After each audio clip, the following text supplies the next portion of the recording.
One of the central catalysts for the Protestant Reformation was the Roman Catholic Church's sacramental system. At the heart of the Catholic tradition, both then and now, is the belief that saving grace is imparted to believers through the sacraments. The Catholic Church recognizes 7 sacraments: baptism, the Lord's Supper, confirmation, reconciliation, anointing of the sick, marriage, and holy orders. In contrast, Protestants typically acknowledge only 2 of these as instituted by Christ and essential to the Church, these being baptism and the Lord's Supper. Among the Catholic Church's 7 sacraments is the sacrament of holy orders, which is a rite through which men are ordained as bishops and priests and deacons by the laying on of hands. While most Protestant traditions do not consider church leadership to be a sacrament in itself, we too follow the practice of ordaining individuals into roles of spiritual authority and responsibility. These roles come with a sacred and weighty calling, one that demands specific spiritual, moral, and character-based qualifications. The Apostle Paul outlines many of these essential qualifications in his pastoral epistles, offering guidance to Timothy and Titus. Beyond Paul's letters, however, we also see these traits clearly modeled in the lives of faithful servants throughout both the Old and New Testaments.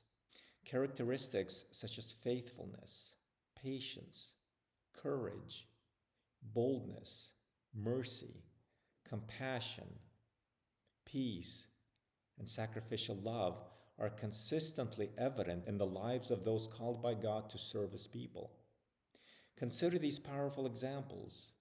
Abraham demonstrated profound and unwavering faith when he obeyed God's seemingly unthinkable command to sacrifice his beloved son Isaac. Jacob showed extraordinary patience, working for 14 long and difficult years under his uncle Laban in order to marry Leah and Rachel. David, still a young shepherd boy at the time, exhibited incredible boldness when he faced the giant warrior Goliath, with nothing but a sling and his trust in God. Peter displayed supernatural peace and calm when he slept in chains in prison on the eve of his execution. Paul exemplified steadfast fortitude and perseverance, remaining focused on his divine mission even after enduring brutal persecution, being stoned, beaten, and left for dead. When we think of today's church leaders, pastors, elders, deacons, and missionaries, we often expect them to reflect these same qualities consistently, completely, and without fail.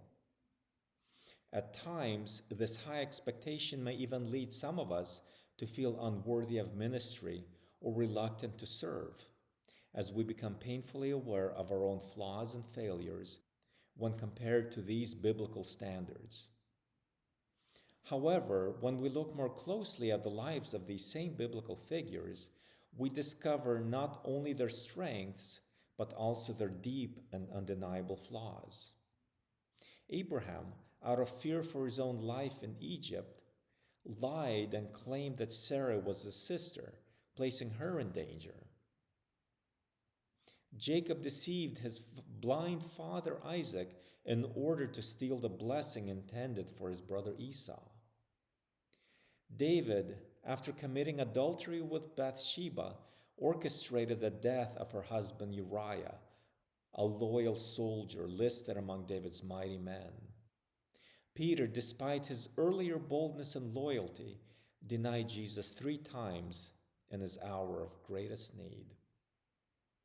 Paul, known for his endurance and gentleness, had a sharp and unresolved dispute with Barnabas over John Mark, which led to their separation in ministry. The truth is clear. There is no such thing as a perfect servant of God. Every individual called into ministry is flawed in some way. And yet, remarkably, God chooses to work through broken imperfect vessels to accomplish His good and perfect purposes. He does not require perfection. He requires humility, faith, and a heart willing to be shaped and used. As we consider the kind of character required for ministry today, we must keep this profound truth in mind. John Piper, in his book 27 Servants of Sovereign Joy, chronicles the lives of great Christian leaders over the past 2,000 years. What we find in their stories is not perfection or spotless moral records, but rather a recurring and encouraging pattern. Faithful, flawed, and fruitful lives lived under God's sovereign grace. So too must we think rightly about ourselves and others in ministry. God is not searching for flawless servants. He is seeking those who are faithful, penitent, humble, and willing to grow under His guidance. Through grace, God equips those He calls, not because they are perfect, but because they are willing to be made more like Christ in the process of serving Him.